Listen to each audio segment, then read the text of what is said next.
Hey everybody, I'm Kara and I talk to wine. Today is all about finding your best value, punching above its weight class, Cabernet Sauvignon for under $15. All right, so I've got some blind Cabernet Sauvignons in front of me. I did the usual, I did my research, found the 3 easiest to find in any grocery store, any type of place you'd be doing some shopping on a random Monday night. Okay, so the 3 I ended up with are going to be Francis Ford Coppola Cab, the Josh Cab, and a Robert Mondavi. So you'll get to see the process I take to find what is going to be your best bet to grab. Enjoy a glass or a bottle, whatever you need to do to get through the week. But let's just dive right in. Wine number 1. Okay. Cabernet Sauvignon, typical really deep purple color. I'm assuming all these are gonna have a nice deep color. Aromatically, let's see what this one's giving us. Okay. Got some nice power to it. Good structure, not overly sweet or kind of synthetic. I like that. Really bright, dark fruit, kind of overripe a little bit on the dark fruits of plum and blackberry, but nothing too crazy.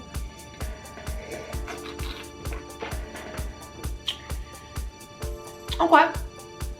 Yeah, the oak on the nose as well wasn't overwhelming. I mean, there was a vanilla, toasty sensation, but nothing too overwhelming on the oak or the over ripeness of the wine. So I'm happy with that.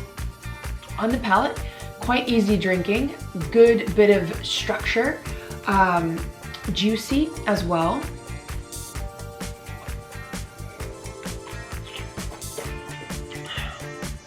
A little bit hollow in the mid palate, but I would say flavors are there. Mouthfeel is there. I would want a little bit more. I'd want a little bit more complexity. But I mean, hey, we're finding a bottle under 15 bucks. So this is meant to be easy drinking, approachable, and something that you don't have to worry too much about. But yeah, so overall, pretty solid wine. I will see how it stacks up against the next 2, okay? Number 2. Alrighty, same really nice deep purple color. Let's see what this wine's aromatics are giving us. Okay, this one's got a little bit more of a spiciness going on. Number 2 has some more complexity. There's a little bit more of a baking spice, nutmeg. The fruits are not as ripe. They're not as big and powerful as number 1. But I'm impressed with this wine's kind of layering of aromatics. It's pretty complex. And then there's just that kind of vanilla savory toast at the end from possibly oak or oak chips, whatnot. Floral as well. Pretty good.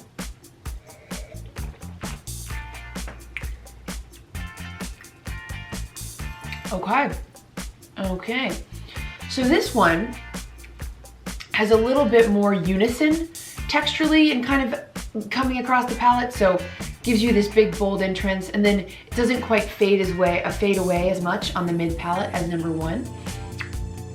The flavors are there, pretty tasty. It's got kind of dark chocolate espresso notes. There's a lot going on in the palate. It's very nice. There's even a touch of a minty, herbaceous quality to it.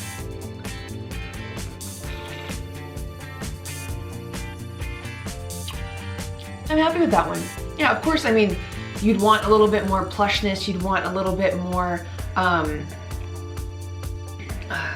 of intensity as well, but for, once again, the exercise we're doing, I'd say this one stacks up pretty well.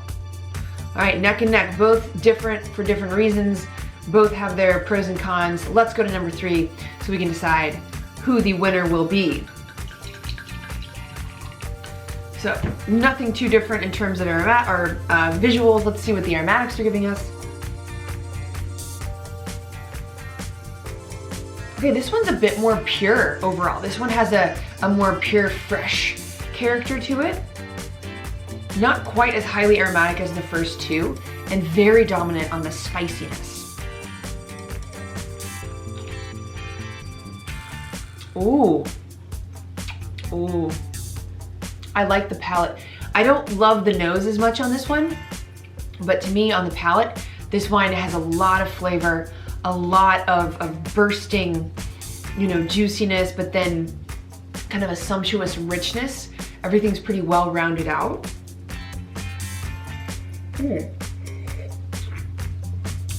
This one actually does open up a bit more on the nose as you kind of give it some air. Wow, tough. Woo, Cabernet Sauvignon, hello, we're here. Okay, so, and this one actually does have a little bit of a longer finish. This one stays with me a little bit longer than the other two. Okay, so the big decision, which one should I point you in the direction if you are grabbing a bottle at your local grocery store under $15? I'm gonna have to go with number 3. I really was happy with, you know, how number 3 was on the palate. I thought it was overall the best, kind of most nuanced, intriguing expression of Cabernet Sauvignon. Let's see who won the day, who won my palate's heart. Da da da, who are you? I wrap these suckers really tight. Okay, looks like we are giving the big win to Francis Ford Coppola. There we go. So Coppola wins. This is his Claret 2017 vintage here. Very nice. So there you go. That's my blind recommendation. Last two here, I'd say third place. So I'd say number 2 got second place, and number 1 was my least favorite. Let's see who got second. Sorry, this is,